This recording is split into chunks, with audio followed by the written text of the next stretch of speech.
Hey guys, welcome back to Daniel's Custom Guitars. Today we'll be doing the third video in our build, and we're going to be focusing on sanding the guitar. So several different types of sandpaper. There's a process that you want to build up to doing a wet sanding on the top, the back, the sides, and that's prior to going and actually polishing the guitar. So should be a really informative process. Lots of different steps, but when you spend this much time finishing a guitar, you want to make sure that you do everything right here at these final stages to really have a nice finished product. So let me know if you guys have any questions, and let's get into the video.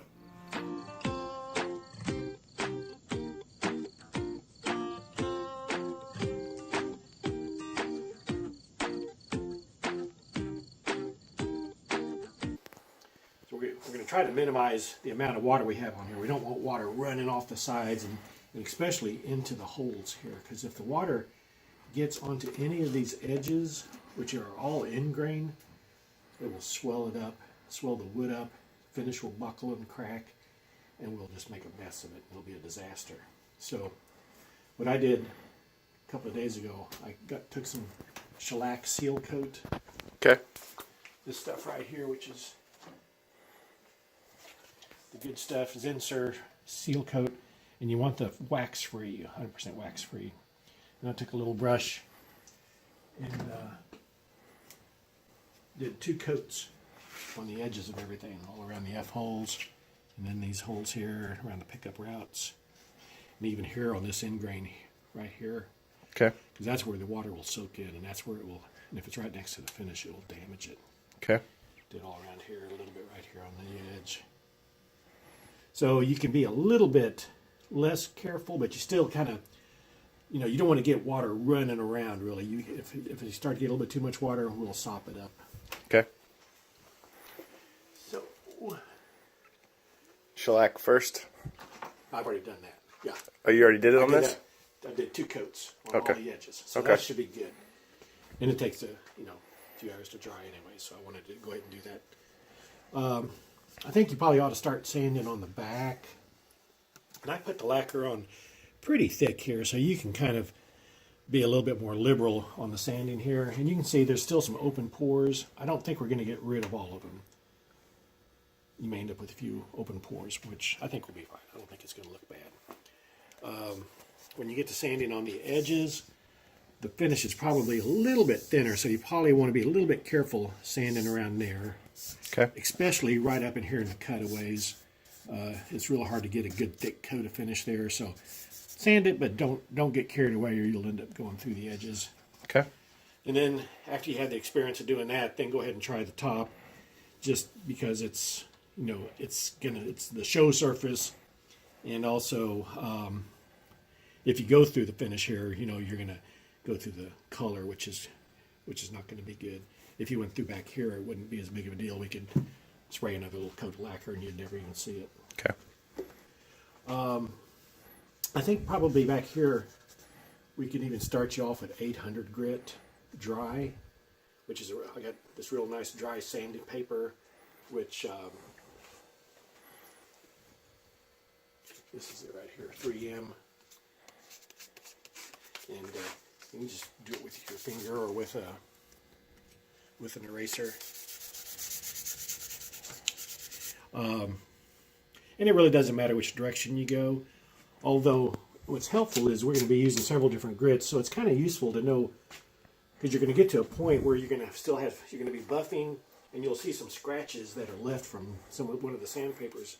And if you know which direction you sanded with the different papers, then you'll know how far you need to go back. Okay. So, do this one direction, then we're probably going to go to 1,000 grit, and then probably 1,500 grit. And 1,000 and 1,500 would be wet sanded. So you might go a different direction with those. Okay. And on this one, you've done it before. You just, you kind of want to take a dry cloth and just kind of do that to the paper and kind of dust off so that you don't build up the little corns on the paper. Right. Which is just the finish kind of making little balls, right? Yep. So it doesn't scratch. Right. Here we are with the 800 grit dry sanding.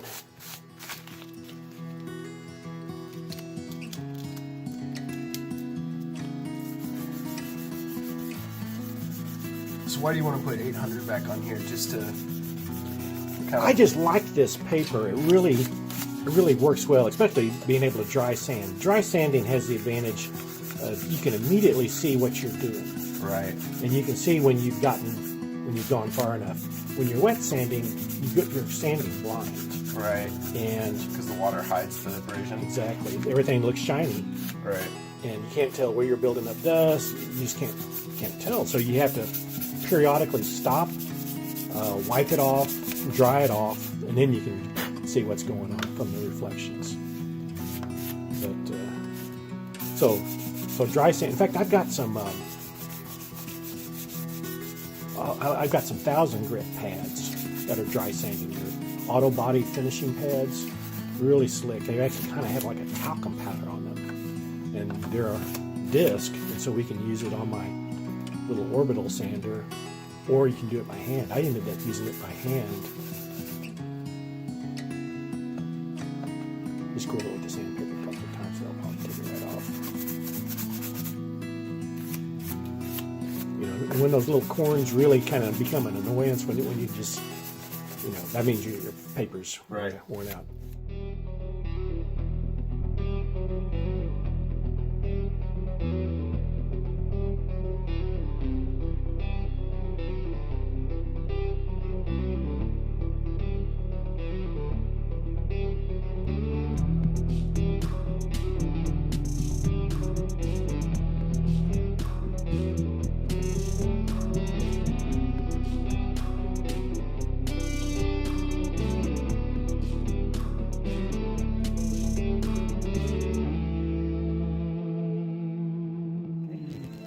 So, using this 3M Hook-It compound, finishing film discs on the top, and it's interesting. The soft kind of feels non-abrasive side is actually the sanding side, and it's got this talcum powder on there. So it slides really well, and it actually kind of leaves what looks like a little powdered finish on the coat. Really, what the goal is on this is just making sure as I'm sanding, you can still see there's some shiny spots right here, but on this spot we already got done, there's no shine. That's really what you want to get to, so that completely levels it out, makes it a lot easier. So keep filming for a second.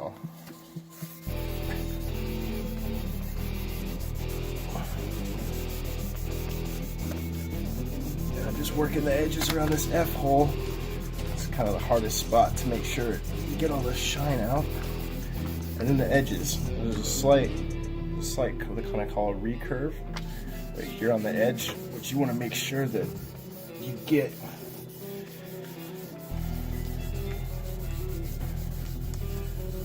And it doesn't really matter what direction you sand, at least on this point.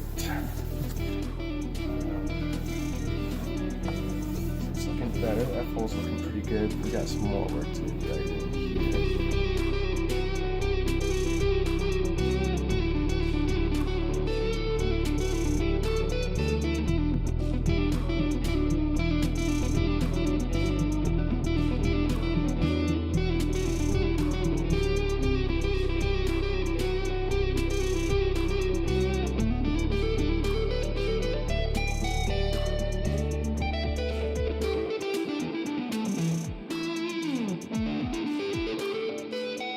So I finished doing the top with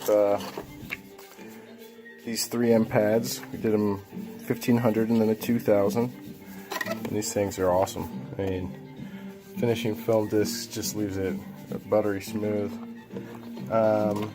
In the back, we had done some of this Niken wet sand 1500 and did that on the sides and the back.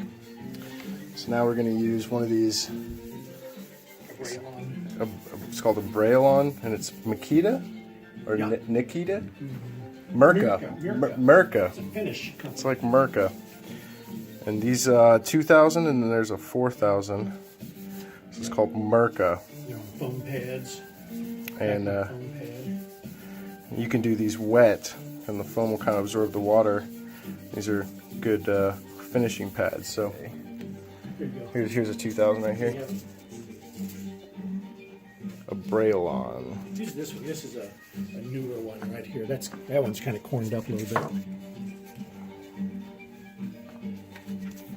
So we're gonna put this on a little orbital. I don't think so, because it's really hard to use an orbital on an arch top. Really, you'd be much better off Let's do it by hand. doing it by hand. Okay. Yeah. Dry or wet? Wet, wet, wet, wet.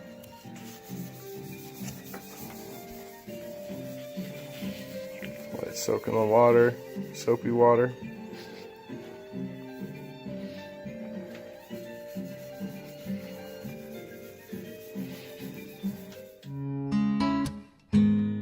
So after finishing the 2,000 grit wet sand on the top, I moved to a 4,000 grit using the same Mirka brand Abralon pads.